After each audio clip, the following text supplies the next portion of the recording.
I'm Mark Sponsler from StormSurf.com, and here's the surf forecast for the Hawaiian Islands for the week starting Friday, April 29th.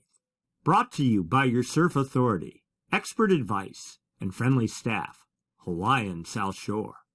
We'll start by looking at jet stream level winds. These winds up about 30,000 feet help support the formation of gales when they form, help direct their track. We're looking for a trough, a dip in the jet. There's a little one here in the northern Gulf, but that's well east of the Hawaiian swell window. Right here is where we have interest.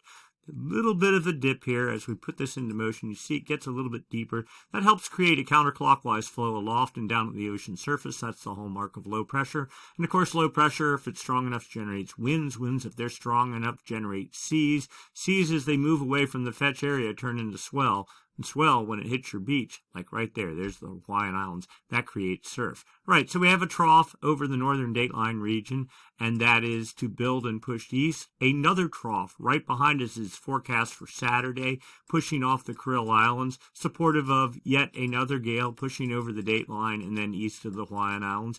And as we get even out into next week, into Wednesday, Thursday, still the jet looks reasonably good, and even previous runs of the models just like a day or two ago weren't looking as good as this. So for right now, it looks like there's reasonable upper level support for gale development for the next week. Let's go take a look down at the surface.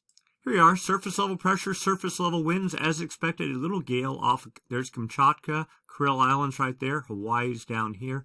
Small gale producing 30-35 knot northwest winds, getting some traction on the ocean surface. But there is another gale developing, or forecast to develop later this afternoon, pushing off Japan. This is the one of most interest. 55 knot winds forecast. Pushing a little bit east of the Hawaiian Islands, and then over the dateline as we get in Saturday into Sunday with winds fading from 40 knots and moving east from there. That should generate swell, a late season May northwest swell for the Hawaiian Islands. We'll get into size in a minute. And then beyond that, possibly another gale Wednesday, Thursday, weaker, smaller in nature, and then things quickly fading, though supposedly at the upper levels, there's still support for gale development. All right, let's go take a look at the effect of these winds on the ocean surface. So here we are, Friday, significant wave heights for the North Pacific Ocean, area of 26-foot seas right there, highest seas over the entire domain. Currently off the Kuril Islands, Hawaii is right there. That is generating some swell. That will be pushing towards the Hawaiian Islands. But that's just sort of a precursor. Another gale, as we talked about, is to develop on Saturday with seas pushing 42 feet, then moving over the dateline as we get into Sunday, starting to fade out. Swell should result from that. Pretty decent pulse of swell. Swell arrival from the first pulse expected Tuesday, 3.2 feet at 14 to 15 seconds. That's about 4.5 feet. Hawaiian, that would be theoretically up to 9-foot faces at top spots with best bathymetry. That's probably a little bit of an overstatement, but still some swell. Then Wednesday, the main event arrives from this system here. Pure swell, 4.5 feet at 15 seconds. That's 6.5 feet Hawaiian.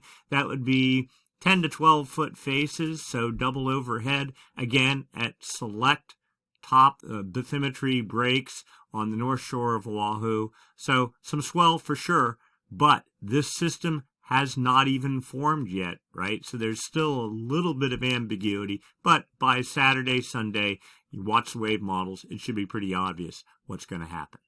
Now, not to be left out of the party, the Southern Hemi is also online.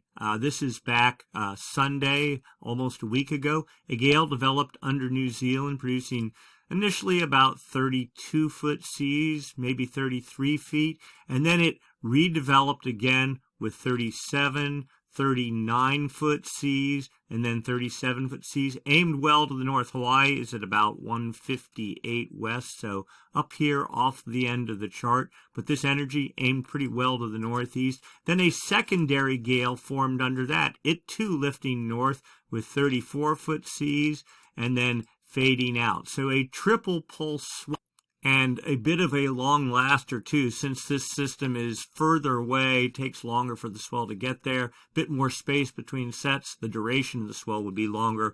Initial arrival expected on Sunday, the 1st of May, about 1.3 feet at 15 seconds, so 2 feet. that would be 2 feet Hawaiian. Again, the same sort of doubling factor, maybe chest-high sets, 4 foot. Monday picking up to about 2 feet at 17 seconds. That'd be 3 to 3.5 foot Hawaiian. So, a foot overhead, maybe a little bit more.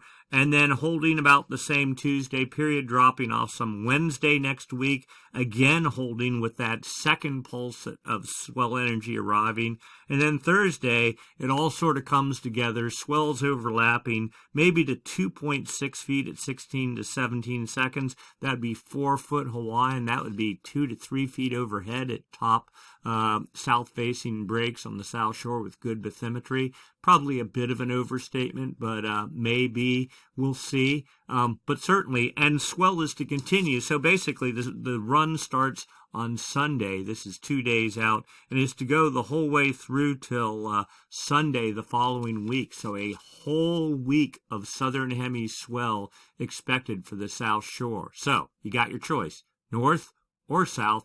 Bigger size up north, less duration. Much more duration down south, but less size, or pick and choose both. All right, let's keep going. Now, this is today's wave model, and we're looking out in the future, and the short of it is not a whole lot forecast. Yes, a gale forecast southeast of New Zealand on Sunday the 1st with 39-foot seas, but look at this. You see it. It's falling southeast. Hawaii's up here. The gale really needs to push to the northeast like those previous two, and probably no swell expected from that. And if you just run out here through the whole 1 week model, really not a whole lot forecast. So get it while you can. And then the big question is trades. Here's the Hawaiian Islands. High pressure off the U.S. West Coast.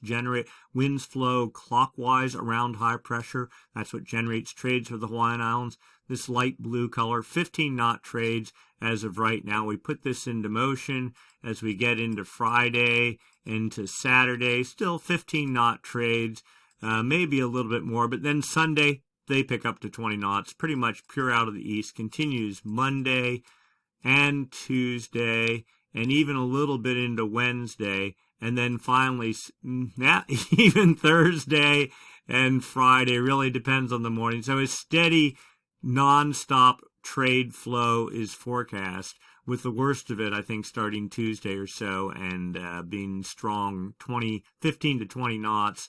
Find your protected breaks and make the most of it. Long term, the El Nino La Nina situation, Pacific Ocean right here, South America, North America, Australia, New Guinea, Hawaii right there. This is sea surface temperature anomalies, differences from normal for this time of year. The blues, colder than normal temperatures. This is the classic La Nina signature. It's been in play for 2 years. The for sure situation is it's supposed to hold through the summer. There's a 50-50 chance come the fall whether we'll still have La Nina or whether we go to a neutral phase. But even if it's neutral, the guess is it's going to be neutral biased La Nina. We know that La Nina isn't great for storm production and therefore surf production, winter or summer. The expectation, though, is this will likely hold in some fashion at least through the end of the year. That will have an effect on our fall surf outlook for the northern hemisphere, and it will have an impact on the southern hemi. The short of it is, during La Nina years, if there's waves, go get it.